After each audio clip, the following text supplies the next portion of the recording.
What's up, guys? Wolf Movies here, and today I'm going to be reviewing Friday the 13th because it's Friday the 13th as I'm recording this video. Friday the 13th is a slasher series that is most known for its killer, Jason Voorhees. Here's my spoiler-free review of the first movie.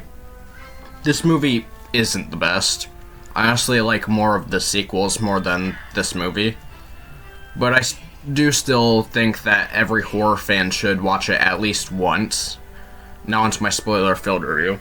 Now if you listen to me and watch this movie, you probably noticed that Jason is barely in it, and he's not even the killer. It's his mom.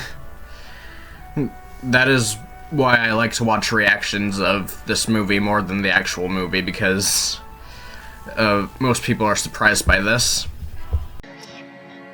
Okay, am I watching the right movie? There's meant to be a hockey dude.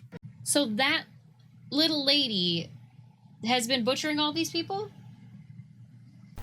Unfortunately, I wasn't able to be surprised by this because Scream frickin' spoiled it for me. The killer in Friday the 13th. Jason! Jason! Jason! I'm sorry. That's the wrong answer.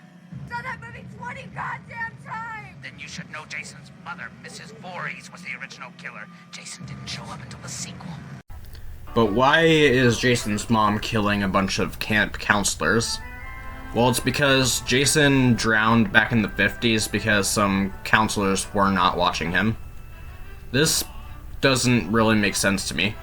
She's basically saying that since there were a few bad counselors back then, all counselors must die. It just doesn't make sense to me. Another reason I don't care about this movie is because Alice isn't a good final girl. I'll be honest, I don't really like any of the final people in these movies. Except for Tommy Jarvis, he's great. Most of the characters in this movie and all the other movies are kind of just there to die, to be honest. This is kind of a criticism of the whole series, but in this movie and most of the sequels, there's no real story. Most of these movies are just Jason, or in this case his mom, going around killing people at camp. They're all really just the same. There are some Friday the 13th movies that are more than that, though. Also, I will say that the ending is great and iconic.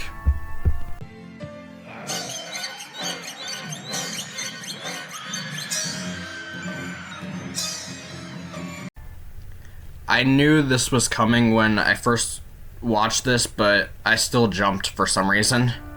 Anyways, this movie for me is kind of like the first Terrifier, where I want to like it because everyone else does, but I just can't. Regardless of what I think about it, this is still a horror classic, and it spawned one of the most famous horror franchises of all time. Anyways, that's all I really have to say about this movie. Thanks for watching, and I'll see you guys in the next review.